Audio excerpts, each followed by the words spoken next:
delongas, deixa eu me localizar aqui.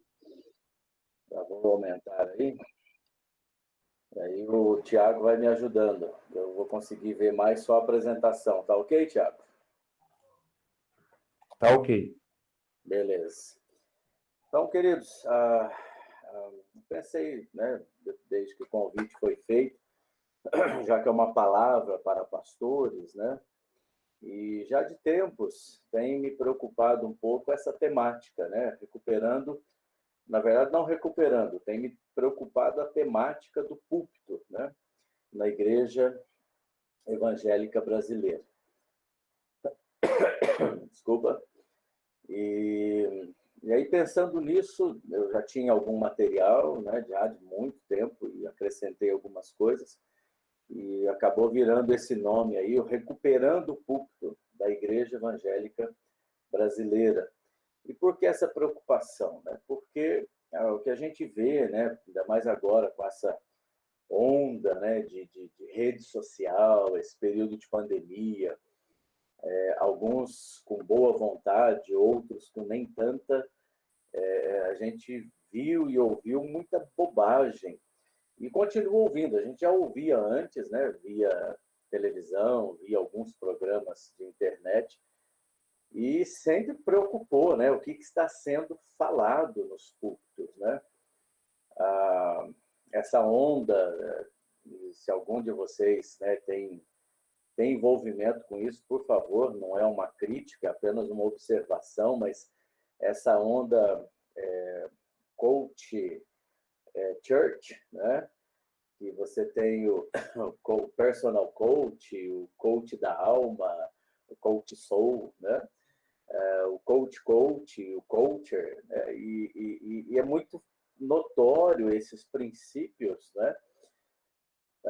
Sendo arrastados para o púlpito, né? Sendo arrastados para as pregações, digamos assim.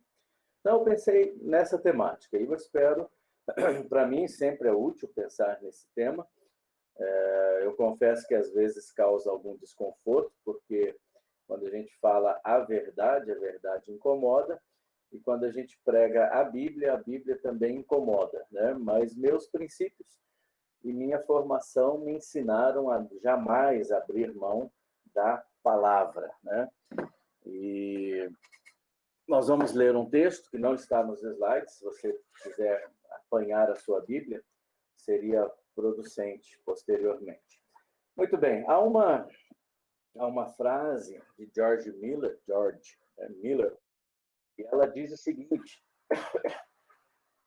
o vigor de nossa vida espiritual está na proporção exata do lugar que a Bíblia ocupa em nossa vida. Então, prestaram atenção nessa equivalência, vamos chamar assim, o vigor da nossa vida espiritual está na proporção exata do lugar que a Bíblia ocupa em nossa vida e em nossos pensamentos. E aí ele diz: faço essa declaração solenemente, baseado na experiência de 54 anos. Não é fácil perceber, né? Não é fácil, perdão, não é difícil, e como eu falei antes, perceber o enfraquecimento da autoridade espiritual, da autoridade da igreja e, consequentemente, dos seus ministros. Se fragmenta, o que eu acho, no meu ponto de vista, né, eu que, na minha tenra idade, dos meus quase 50, que me considero um dinossauro no meio, né, de uma igreja que vem se remodelando tão rápido, e ainda mais eu, que não tenho muita facilidade, às vezes, com algumas tecnologias, ou paciência, eu creio que a palavra é essa, a gente vê um enfraquecimento da autoridade da igreja, consequentemente, dos seus ministros, e se fragmentando, gente, né? Dia após dia, no nosso país, no nosso mundo, né? Os reveses da igreja. Mas eu penso que existe uma causa primária, que é o distanciamento da obediência aos princípios bíblicos, né, que estão na palavra. Então, é a ideia do eu vou pregar o que o povo quer ouvir, eu vou trazer as mensagens que mais elevam as pessoas, mas no seu ego, né? Não em sua espiritualidade, em sua consciência cristã, em sua determinação nas disciplinas espirituais. A história, se a gente olhar um pouco para a história, e história eclesiástica não é tanto a minha praia, mas se a gente olha para a história eclesiástica um pouquinho, a gente percebe que a história já nos ensinou o preço altíssimo que se paga quando a palavra de Deus é menosprezada.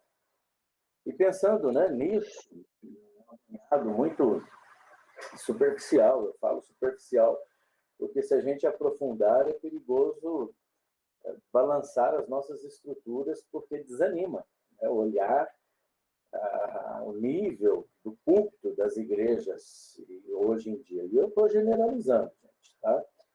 E essa palavra é para que nós, né, evangélicos nazarenos, tenhamos o extremo cuidado de jamais menosprezarmos o púlpito das nossas igrejas. Nós vemos uma igreja, de novo, entendam, quando eu falo igreja, eu estou dizendo igreja geral, né? Quase que as igrejas visíveis, né? As congregações visíveis. Não exatamente só a Nazareno, mas todas as igrejas. Nós temos uma igreja analfabeta de Bíblia. Alguém já disse que muitos púlpitos estão sonegando ao povo o alimento sólido da verdade e oferecendo palha, né? Palha seca para as pessoas.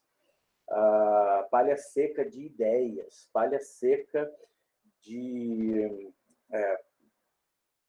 soluções rápidas, eficazes, né? Palha seca de princípios de vida que não encontram embasamento na palavra, nas escrituras. Um rebanho que vem sendo afastado do cardápio rico das escrituras e a cada encontro é jogado em cima dele uma palha seca. Pessoas, né, vou chamar de pregadores e pregadoras, movidos por ideias erradas, que pregam o que o povo quer ouvir e não o que o povo precisa ouvir, porque há uma grande preocupação em quem fica, né? E aí, então, não, eu preciso que as pessoas ouçam o que elas querem. Há pregadores que pregam para entreter, há quase um show no púlpito, e não uma pregação sobre o que realmente a pessoa precisa para a sua vida espiritual. Pessoas que pregam sobre os direitos do homem, né? Os direitos, e não sobre a graça imerecida de Deus. Pregam uma confusão de mensagem para acalmar as dores do agora e não sobre a salvação eterna. O eixo do evangelho, né? Eu penso, existe um eixo central no evangelho, e é muito claro esse eixo, Cristo, a razão da nossa esperança. Esse eixo ele foi mudado para agradar a uma conveniência e, quantas vezes, uma conivência pessoal. Não se fala mais sobre a soberania de Deus na salvação, mas sim sobre os direitos do homem, né? Como eu já falei. Não é mais a vontade de Deus que precisa ser feita na terra, mas a vontade do homem. Não é mais a glória de um reino celestial, mas é a necessidade, a urgência de um reino terreno em que eu viva com o bom e o melhor. Não é mais Deus que está no controle de todas as coisas, é o homem, né? E agora parece que é a vontade do homem que precisa ser feita na terra e não mais a vontade de Deus. E não é mais o homem que está a serviço de Deus, né? É Deus que está a serviço do homem. Enfim, se a gente for listar, né, queridos colegas, a igreja, de novo, generalizando, me entendam, está colocando as coisas de ponta cabeça. nós precisamos voltar ao Evangelho da cruz, ao Evangelho da verdade, ao Evangelho da salvação, ao Evangelho da graça, ao Evangelho que está na Bíblia, que é anunciado desde Gênesis até Apocalipse. Nós precisamos pensar pensar e pregar sobre arrependimento, novo nascimento, justificação pela fé, regeneração, santificação, vida eterna, juízo vindouro, e aí os entretemas que você pode se lembrar. Nós devemos anunciar todo o desígnio de Deus. O que nós precisamos buscar é um crescimento da igreja saudável. Eu falei antes, né? Eu já nos meus quase 50, eu me sinto um dinossauro, porque eu vi muitas fases na vida da igreja. Eu brinco que eu nasci na igreja, né, em cima do banco da igreja. Engatinhei nos corredores da igreja, corri nos corredores da igreja, aprendi a ler na igreja, ou seja, eu sou da igreja. E eu vi muitas fases em todos esses anos que eu estou na igreja enquanto instituição, digamos assim. E eu vi muitos modelos acontecendo, muitos modelos sendo propostos. Tentei praticar muitos desses modelos. Alguns foram bons, outros não foram tão bons assim. E aí eu encontrei esta imagem, né, sobre o crescimento da igreja, baseado lá em Atos 2, 42 a 47. E o crescimento da igreja está embasado em 3 princípios: oração, ensino da palavra e comunhão. É lógico que você vai pensar em outras possibilidades e depois eu aceito sugestões, mas nós precisamos buscar o crescimento saudável e verdadeiro da igreja e não transformar nossos púlpitos num desfile de não necessidades para a igreja. Nós temos visto no Brasil, né, a gente viveu, agora talvez está um pouco mais enxuto, mas a gente viveu uma explosão de igrejas evangélicas, só que não traduziam um crescimento saudável. Sabe aquela famosa frase, igrejas inchadas, mas não realmente boas, né? Entendo, como disse alguém que há um tempo se afastou, pelo menos acho que se afastou dos caminhos do evangelho. A pessoa dizia que qualidade gera quantidade. Eu concordo com essa frase. Só que nós vivemos um momento em que buscamos demais um crescimento e sem pensar na qualidade, só tivemos quantidade.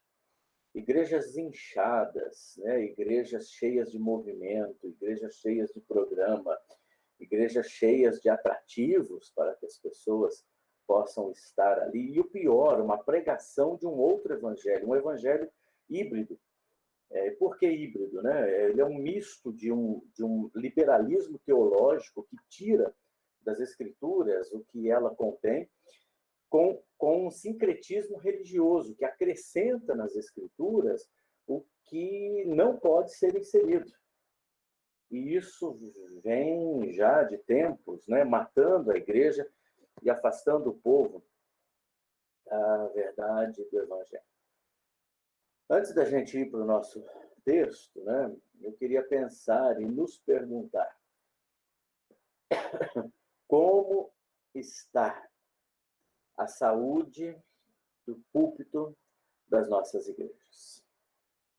As escrituras, e eu gosto muito dessa frase, a Bíblia, a palavra que produz vida. As escrituras, elas, de novo, história, né? Não é minha praia mais forte, história eclesiástica.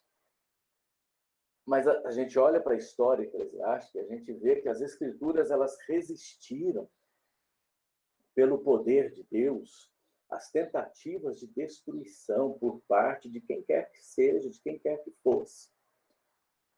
Todos aqueles que lideravam as suas gerações e tentaram destruir as escrituras e, consequentemente, a própria igreja verdadeira, ambas resistiram. Ela resistiu, a escritura, as escrituras, elas resistiram as mudanças do pensamento humano ao longo dos séculos, desde, vamos colocar assim, o gnosticismo, por assim dizer, as doutrinas errôneas de várias outras igrejas, seitas e movimentos diversos. Nós precisamos entender esta verdade, que o que nos sustenta e o que sustenta as nossas igrejas, estão vendo aí? É isso aqui, palavra. Essa palavra. Isso aqui nos sustenta. E pensando, né, voltando aí à tônica dessa recuperação, desta restauração do culto na igreja brasileira e, consequentemente, nas nossas igrejas, a gente poderia considerar algumas coisas, né? Mas antes, aí uma charge, né? Talvez você não conseguir ler, mas talvez essa charge ela traduz o que eu quero dizer. Tem ali um pregador bem intencionado, uma Bíblia na mão, um púlpito bonito, ele dizendo: então Jesus olhou para os céus e disse: não se fazem mais gaivotas como antes. Aí duas pessoas ali na multidão: sério? Jesus disse isso? Acho que foi naquele sermão do Monte Fundi. Fuge este. Vocês entendem a piada? Mas entendem a seriedade e a tristeza, né, dessa charge? E eu queria destacar pelo menos 4, eu falei 3, mas perdão, são 4. 3 são os quadrinhos, né? Outros motivos pelos quais o púlpito da igreja evangélica tem se enfraquecido. É o antropocentrismo, que prega, né, vou usar a expressão prega, que tudo deve convergir para satisfazer o homem.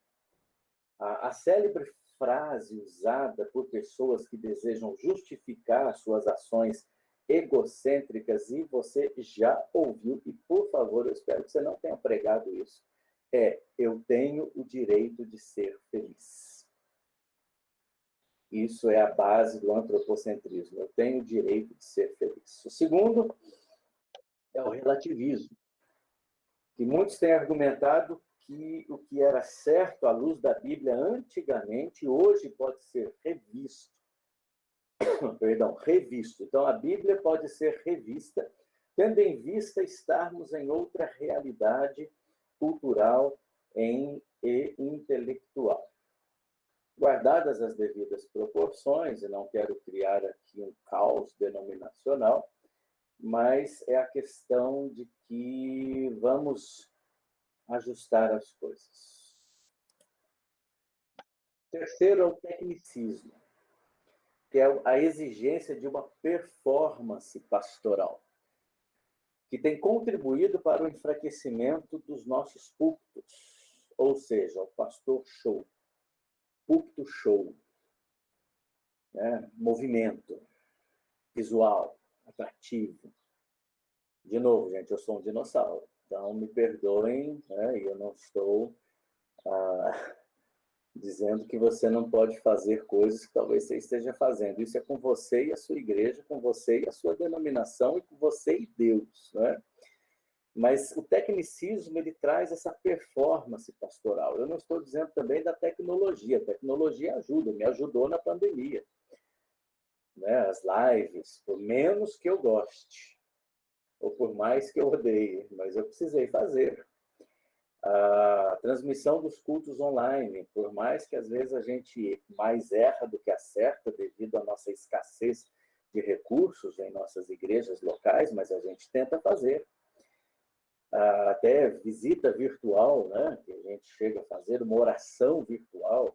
Então, assim, a tecnologia é boa. Agora, o cuidado é a gente trazer o show, né? Para entreter as pessoas e reduzir a exposição da Bíblia quando ela é que precisa ocupar o local central. E o quarto é o mundanismo. C.S. Lewis dizia que o evangelho não é atraente para o mundo. Antes, ele é loucura, porque envolve perder para ganhar, morrer para viver, sumir para aparecer e descer para subir. Eu devia ter feito um slide disso daqui, eu acho que passou. Passou. Mas vou repetir. C.S. Lewis, né, você conhece, autor consagradíssimo, dizia: o evangelho não é atraente para o mundo, antes é loucura, porque envolve perder para ganhar, morrer para viver, sumir para aparecer e descer para subir.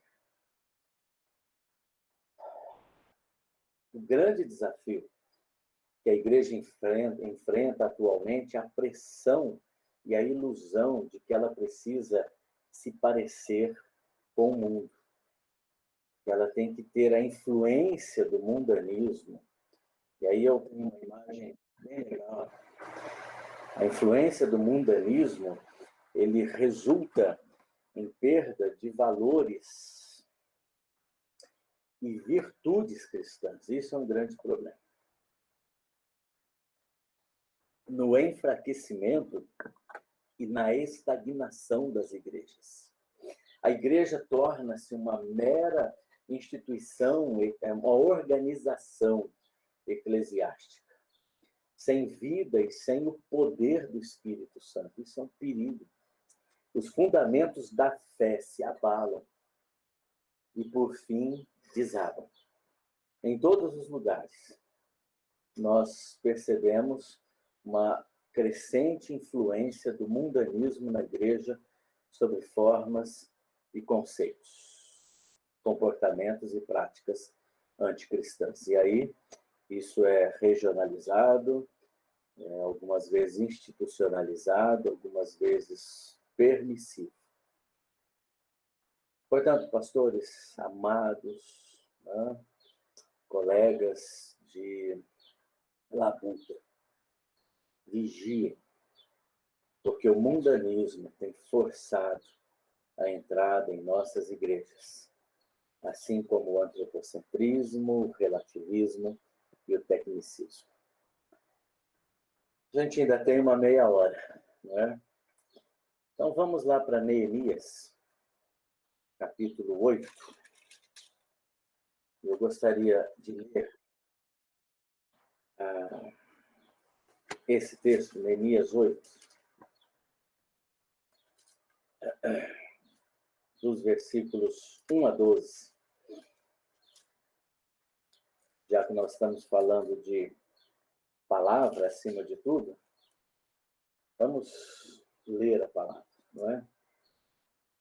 Eu não tenho os slides do texto, então, se você tiver aí a sua Bíblia, um outro celular, Neemias 8, de 1 a 12, diz assim: quando chegou o 7º mês, e os israelitas tinham se instalado em suas cidades, todo o povo juntou-se como se fosse um só homem na praça, em frente da porta das águas. Pediram ao escriba Esdras que trouxesse o livro da lei de Moisés, que o Senhor dera a Israel.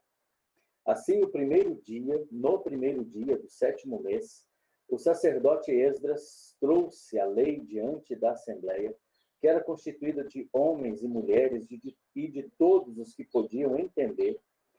Ele a leu em alta voz desde o raiar da manhã até o meio-dia, de frente para a praça, em frente da porta das águas, na presença dos homens, mulheres e de outros que podiam entender, e todo o povo ouvia com atenção a leitura do livro da lei. O escriba Esdras estava numa plataforma elevada de madeira construída para a ocasião. A seu lado, à direita, estavam Matitias, Sema, Anaías, Urias, Ilquias e Maazéias. E à esquerda estavam Pedaías, Misael, Malquias, Hassum, Rasbadana, Zacarias e Mesulão. Esdras, ou Esdras, como você preferir, abriu o livro diante de todo o povo, e este podia vê-lo, pois ele estava num lugar mais alto. E quando abriu o livro, o povo se levantou. Esdras louvou o Senhor, o grande Deus, e todo o povo ergueu as mãos e respondeu: Amém, Amém. Então eles adoraram o Senhor, prostrados, rosto em terra.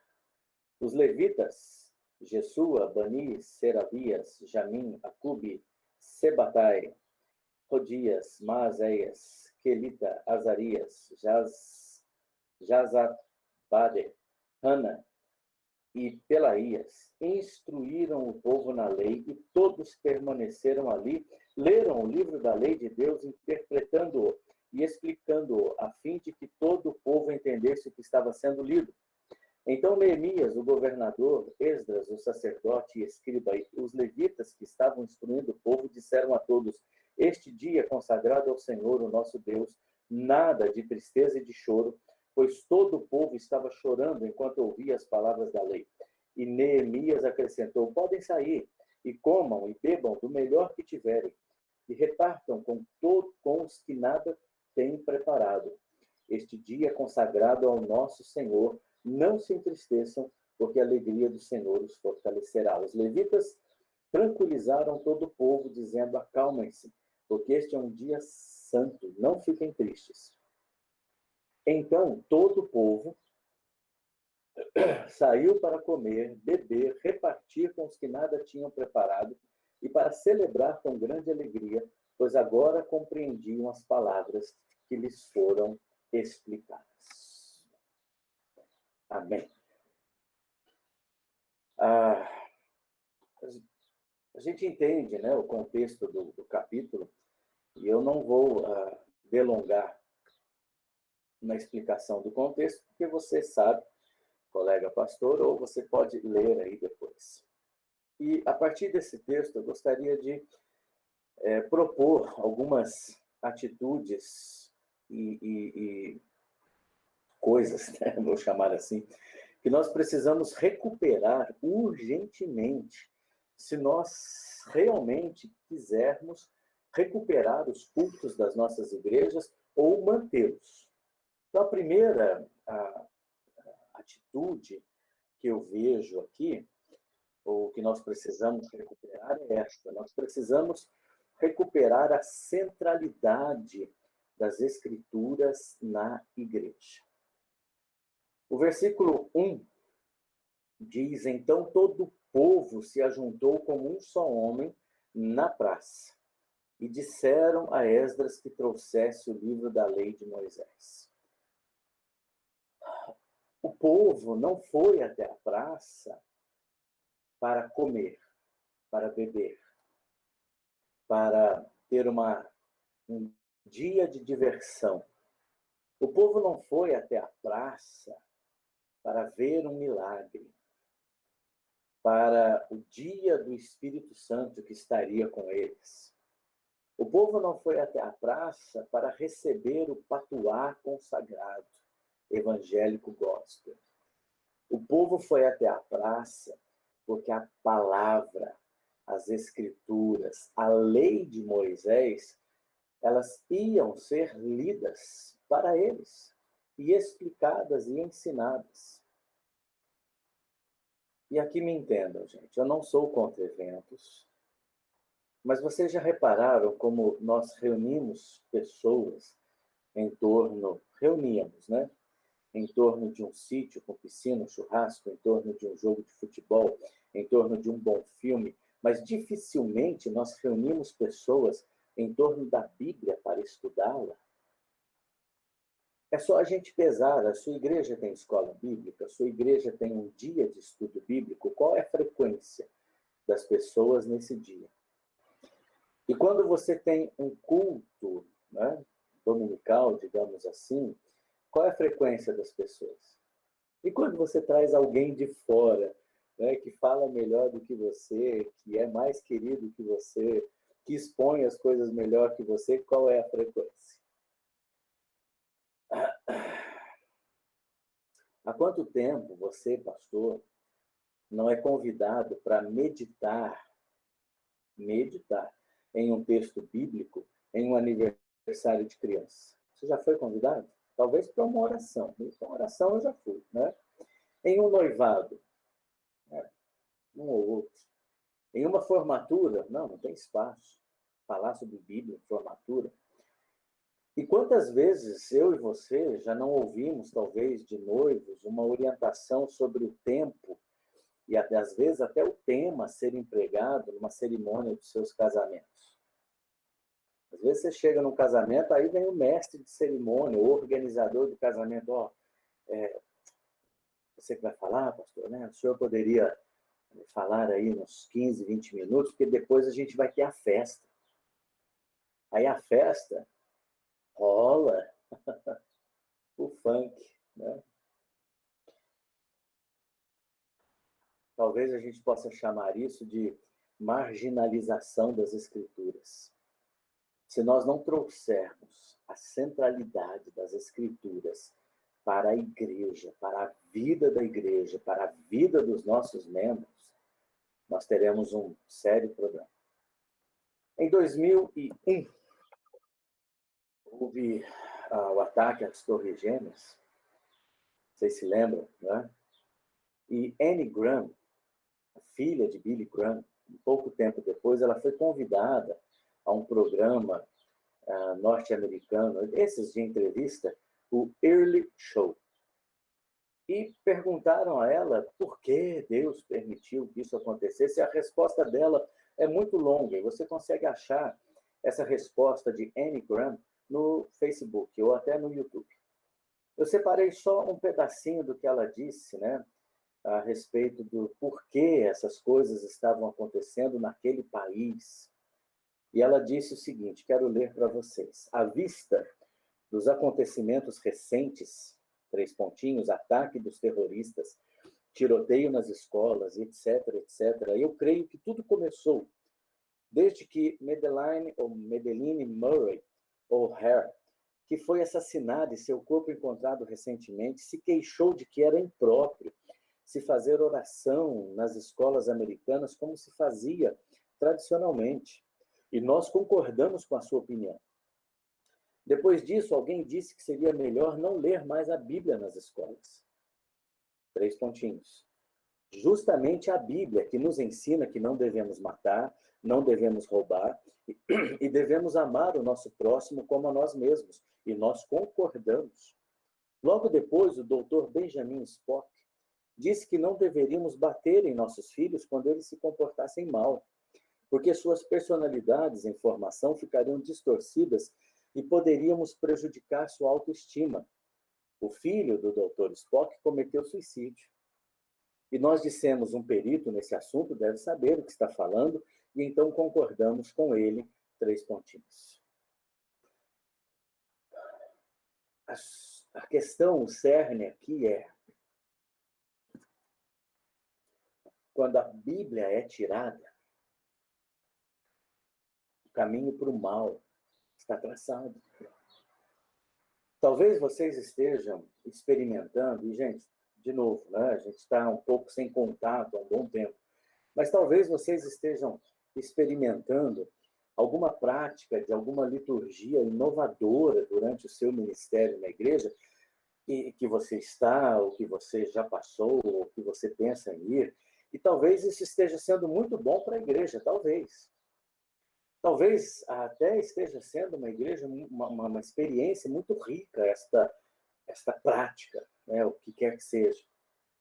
Mas a minha pergunta é se, a despeito desta prática litúrgica, milagrosa, avassaladora, se ela não é comprometedora.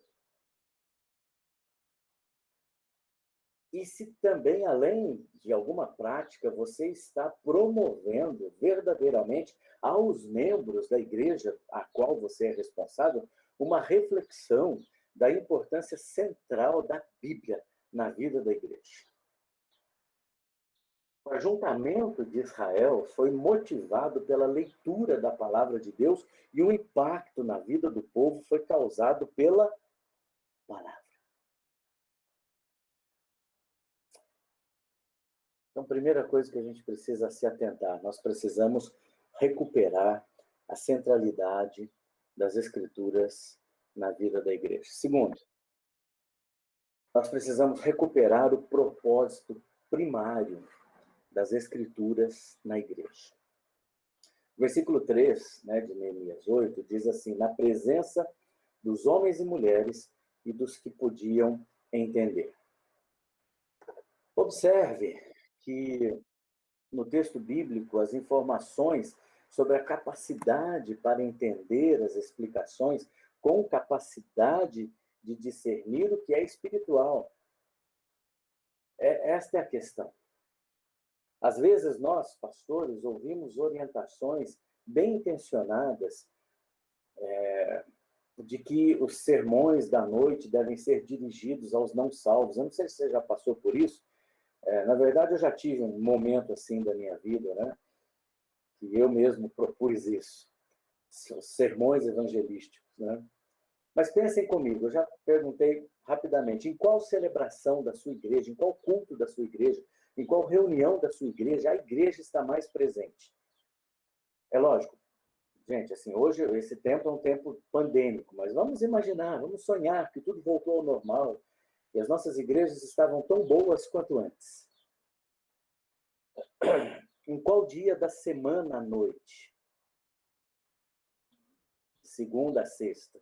Sua igreja está mais presente? Ou é no sábado à noite sua igreja está mais presente? Ou é no domingo pela manhã ou é no domingo à noite? Em qual dia, em qual reunião a sua igreja está mais presente? Possivelmente, quase todos nós vamos dizer no domingo à noite.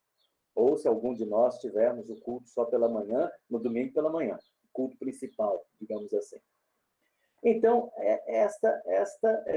e aí, se o problema de frequência na igreja não for um problema só meu aqui, né?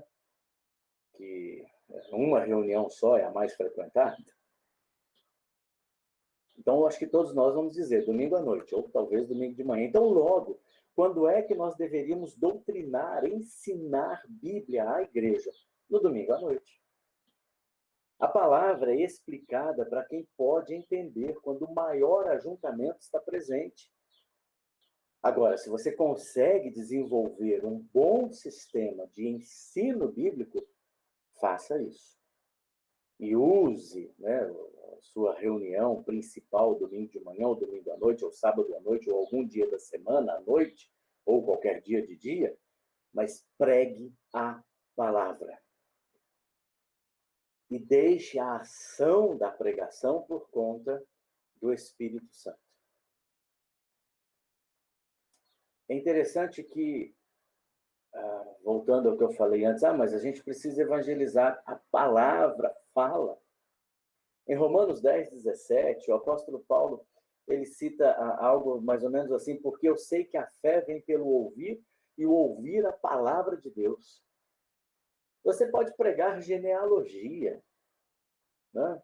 Essa semana estava com um amigo, colega, pastor, e aí ele dizendo que numa outra reunião, né, de uma outra denominação, numa reunião de pastores, líderes,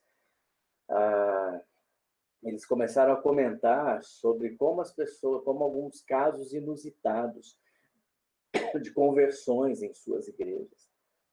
E algum deles, né, disse sobre que estava na igreja, o pastor estava doente, alguém foi pregar e a pessoa resolveu pregar na genealogia de Mateus. E começou a ler o texto, né? E, de repente, essa outra pessoa, líder, disse, meu Deus do céu, tem visitante aqui, o pastor não veio, o pastor está doente, e como é que faz? E essa pregação em genealogia, e aí a pessoa começou a falar, né, porque a pessoa nasceu e morreu, nasceu e morreu, nasceu e morreu.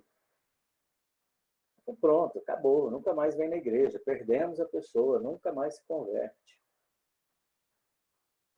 Para surpresa de todos, essa pessoa, visitante, se converte, um dia vai contar a razão da sua conversão, e ele disse, foi naquele dia, a pregação de fulano, na genealogia, ele começou a falar, a pessoa nasce e morre, aí eu pensei, gente, eu nasci, eu estou vivendo, então eu vou morrer. Quer saber? Eu preciso de Jesus, senão eu estou perdido. A palavra fala. Em 2 Timóteo 3, 16 e 17, a palavra diz que as escrituras são perfeitas para instruir, para corrigir, para edificar, a fim de que o homem se torne perfeito e perfeitamente habilitado para toda boa obra. Pastor, pregue a palavra. Não prega o que o povo quer ouvir, não. Pregue a palavra. Não se preocupe com resultados. O Espírito Santo traz os resultados. Jesus, ele gasta, se a gente olhar para as Escrituras, mais tempo ministerial em sermões e estudos para discipular os 12 apóstolos do que para evangelizar as multidões. Discipule as pessoas, ensine a Bíblia. Faça evangelização de outras maneiras. Atualmente, eu já mencionei, existem vários métodos, isso aí deu uma sossegada agora. O que tem me preocupado particularmente é algumas linhas, né, que têm adentrado na vida das nossas igrejas, mas cuidado com métodos, com sistemas, com reuniões especiais, com jeitos, com formatações da sua igreja para agradar pessoas. A missão sua como pastor é pregar a palavra e levar as pessoas a uma maturidade espiritual através da palavra. Ensine a sua igreja, apacente a sua igreja. Né? Lembrando aqui do texto, tem ainda uns minutinhos, lembrando aqui do texto lá, com Jesus, a sua ressurreição, e ele pergunta a Pedro, tu me amas? Sim, né? 3 vezes essa história. E a resposta de Jesus é: apacenta as minhas ovelhas. Nós, pastores, nós somos chamados para apacentar as ovelhas. Mas leve as suas ovelhas aos pastos verdejantes e não ao vale de ossos secos.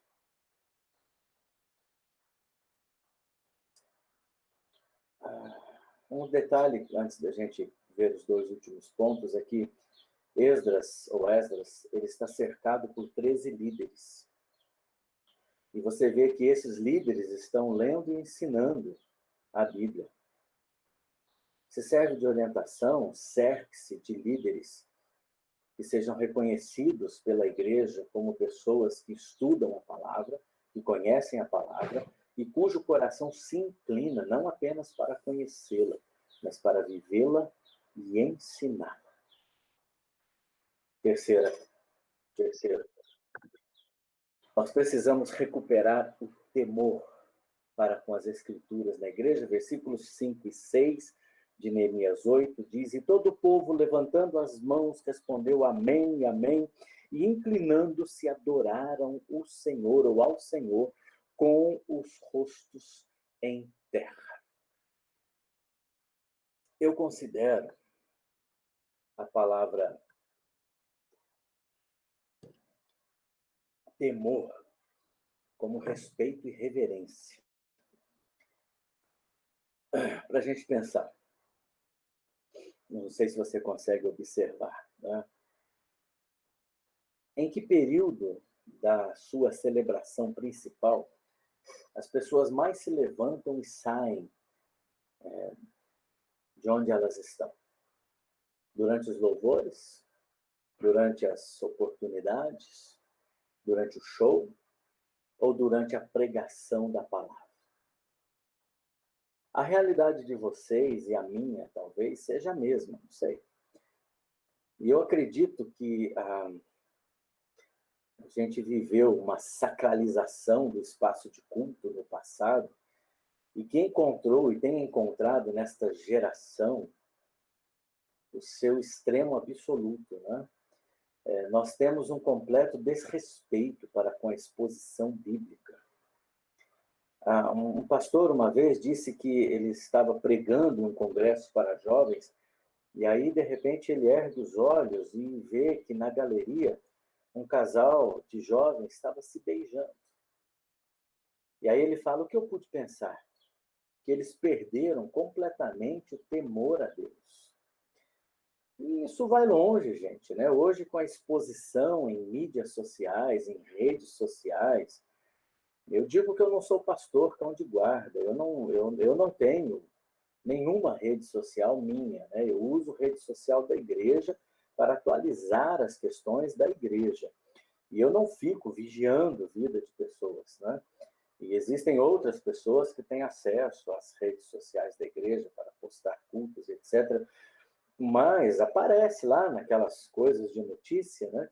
E você vê alguns posts, né, de membros, sabe? A gente fala, meu Deus, que onde foi que eu errei? Você já passou essa experiência? Às vezes eu passo. Meu Deus, o que foi que eu fiz de errado? O que foi que eu não falei? O que foi que eu não ensinei? Que post é esse?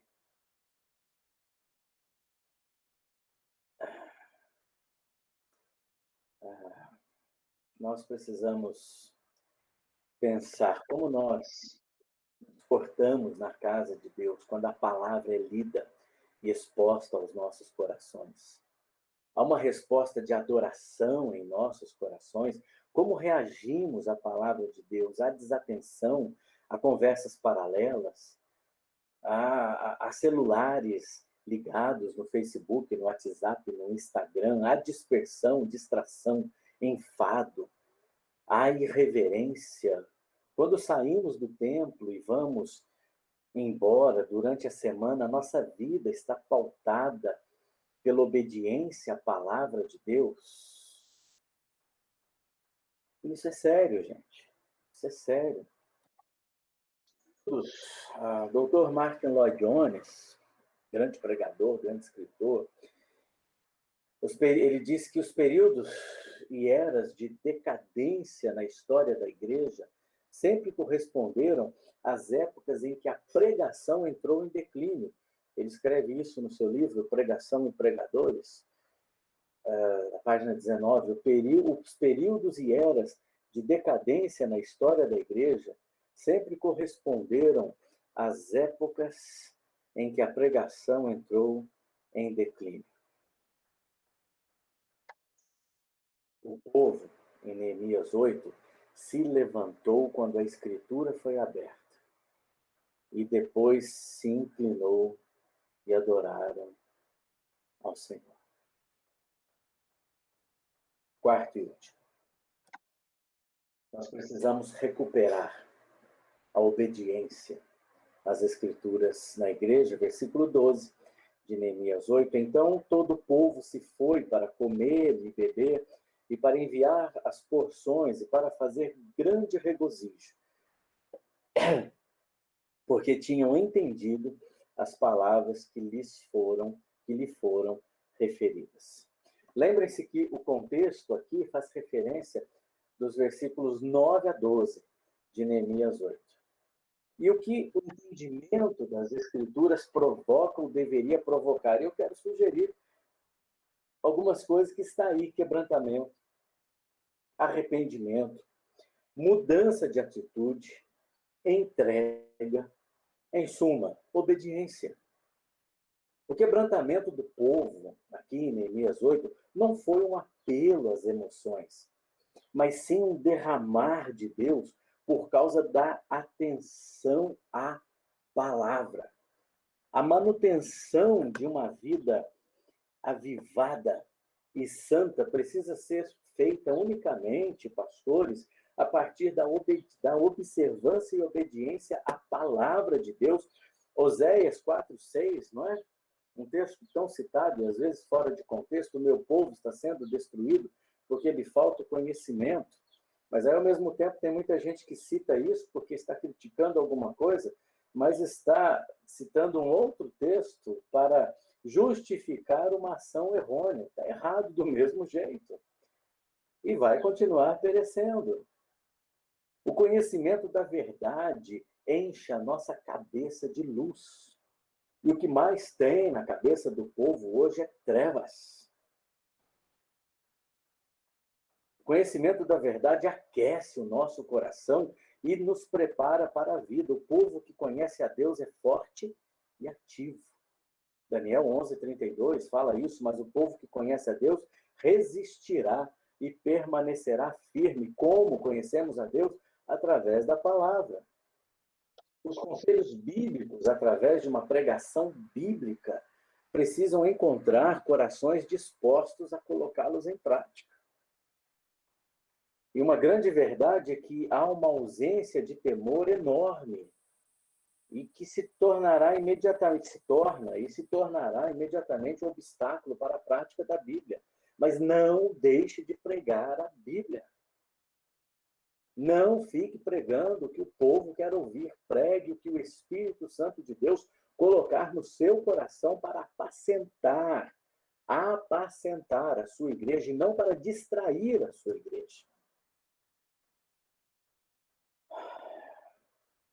Como é que nossas igrejas, nossas ovelhas, deveriam voltar para casa? Aqueles que se dedicam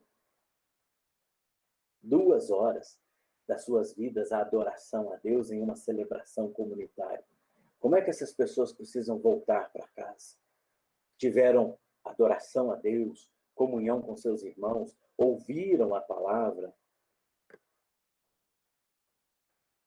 É interessante que talvez a nossa expectativa, né, pastoral, de às vezes viver um sonho, é que muitos vão voltar para casa com a alegria de um possível contato com um irmão cliente, com um emprego garantido por um empresário da igreja ou fora da igreja, com um momento de comunhão entre famílias da igreja para evitar as louças algum dia, com um acerto de um encontro para um momento de comunhão, para discutirem a Bíblia, o que foi pregado. E aí, assim, são os nossos sonhos pastorais. E que a gente prega sobre isso, a gente tenta ensinar sobre isso. E essas situações podem até ser legítimas, mas eu penso que cada membro das nossas igrejas, cada ovelha nossa, deveria voltar para suas casas reconsiderando a sua vida com Deus e com o próximo. E esse é o maior sonho. E que precisa ser levado dos nossos púlpitos a quem nos ouve através da palavra.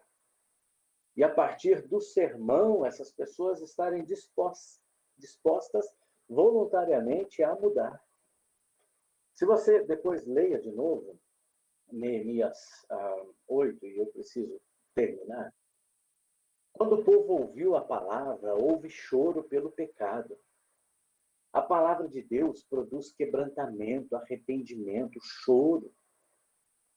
Não é emocionalismo. O verdadeiro conhecimento nos leva às lágrimas. Quanto mais perto de Deus você está, mais tem consciência de que é pecador e chora por isso.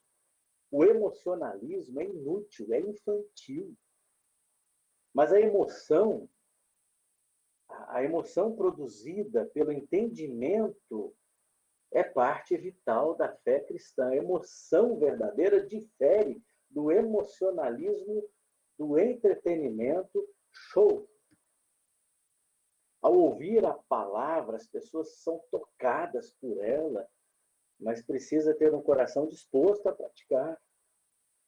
Quando o povo aqui em Neemias ouviu a palavra, eles tiveram uma disposição da alegria da restauração, da mudança. O povo se alegrou por saber que a presença de Deus estava trazendo restauração, alegria, força. Eu já vi muita gente bem intencionada pregando só em Neemias, capítulo 8, versículo 10, o finalzinho: não se entristeçam, porque a alegria do Senhor os fortalecerá. E aí aquela tônica máxima, né, da hermenêutica, da exegese, há um texto dentro de um contexto que está num livro que está na Bíblia.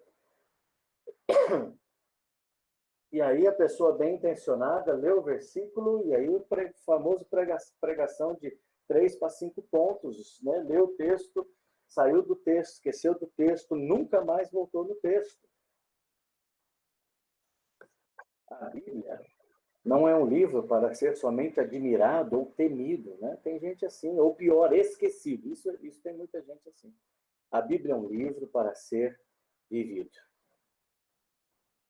Colega pastor, um alerta para mim e para você, de que vale apontar a direção, né, se existem N atalhos por aí. Então, não pegue os atalhos. Não opte pelos atalhos. Não faça uma opção pelos atalhos. Cabe a você e a mim, colega pastor, sermos fiéis na nossa pregação e recuperarmos o púlpito das nossas igrejas. Se o retorno dos meus sermões... Gente, isso aqui é forte. Acho que eu não devia nem ter colocado isso aqui. Mas vamos lá, já está aqui, né? Se o retorno dos meus sermões não for a obediência do povo a Deus, a começar do pregador, então estamos, por certo, no rumo errado. Eu preciso terminar. Daqui a pouco o Tiago me manda uma mensagem aqui. Nós precisamos recuperar a centralidade da palavra em nossos púlpitos.